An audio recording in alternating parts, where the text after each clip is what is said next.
I scored 89% in my ICSE grade 10 board exams, 80.3% in my ISE grade 12 board exams, and I was the school captain, sports captain. I had a fair share of extracurricular activities, but something that always bothered me was my profile good enough for an Ivy League university?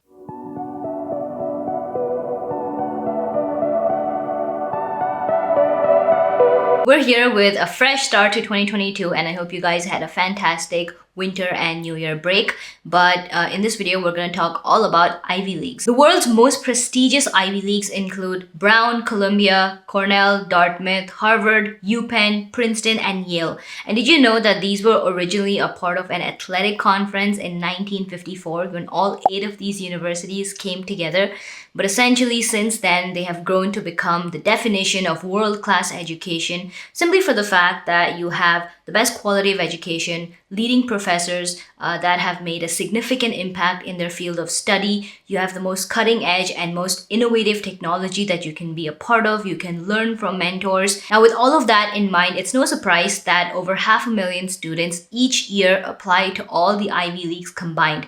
And they have acceptance rates that range from 3.9% to 8.7%, which is all within like that 10% range. So only 20,000 or so students get accepted every year. Now, I've been grateful enough to experience this level of education at 2 Ivy Leagues, Harvard and Cornell, but something that always made me really anxious and stressful as a kid, especially in high school, was my profile good enough at the time to get into an Ivy League institution? What really matters? Is it your grades, extracurriculars, essays? So let's talk about that. Now, if someone comes up to you and says that if you score a 99% score in your grade 12, you're gonna get into an Ivy League, they are straight up lying. Now, honestly, nobody really knows what goes on behind those closed doors of the admission committee, but from my experience that I've learned, I can tell you this much, that it's really not just about the marks. So let's start with the basics. Number 1 on our list is the most popular grades and marks. Now, I'm gonna bundle all of this together,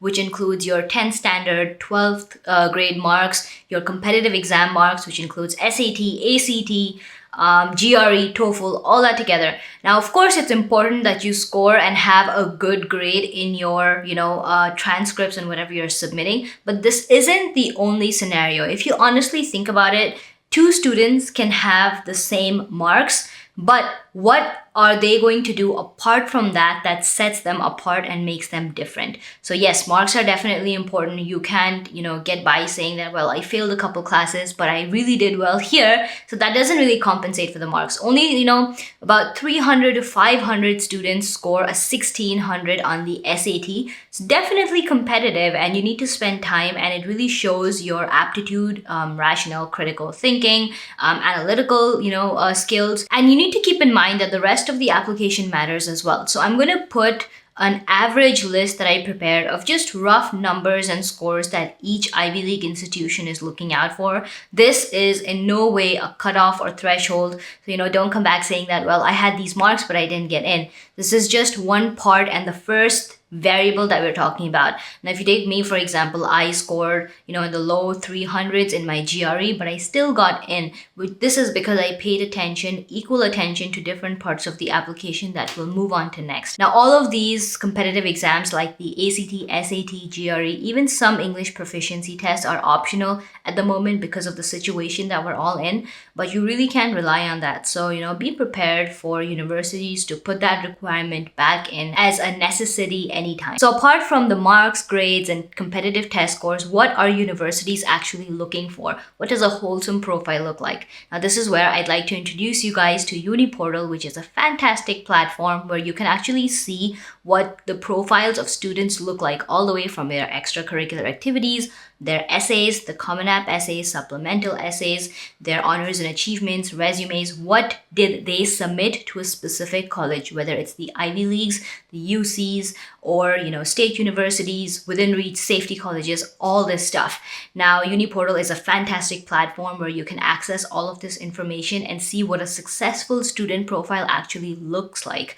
Now, the first 40 of you guys to use the code Crazy Medusa to sign up get 2 profile unlocks box for free. I don't want you guys to just like get rid of this video because I know those spots are gonna fill up really soon. But pause this video, sign up for UniPortal, and come back and let's continue the video. So number 2 on our list is extracurricular activities. Now, Ivy Leagues are not looking for someone who has hundreds and tons of extracurricular activities. No, they're looking for someone who has a limited number of activities that they're really passionate about, and that's what you should try to put forth through your application. Have maybe a few leadership and academic based activities. This can be something like, you're involved in your school club, a robotics or a science club, and through that club you had an initiative to maybe do some sort of poster presentations and learn or do something innovative to actually help the community and society. The second area that you can kind of look into is maybe some internships and preceptorships. Another area to explore is definitely volunteering.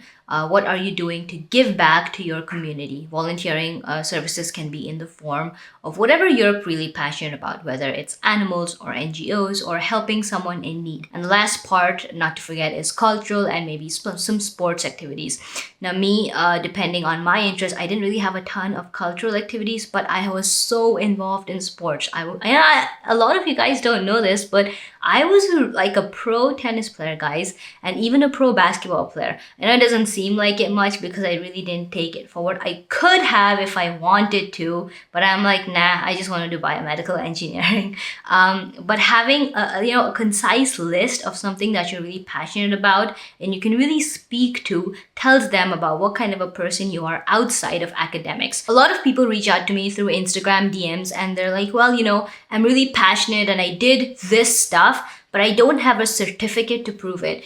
You don't need a certificate. You don't need anyone's, token that, yes, this student did this activity. You just need to be ethical about it, and they're just looking for something that you're passionate about. So as long as you're true and not lying on your application, trust me, it's very easy for them to figure out if you're lying, because if you're admitted, there are some colleges that even have interview rounds. So you don't want to be blacklisted in any way, but at the same time, you don't need to have certificates for anything, for everything and anything that you're writing down there in that list. Number 3 on our list of your profile building is your personal essay. Now, I want to kind of branch out here because I have preached this so much and made so many videos about your personal essay. I want to take a step back and correct myself.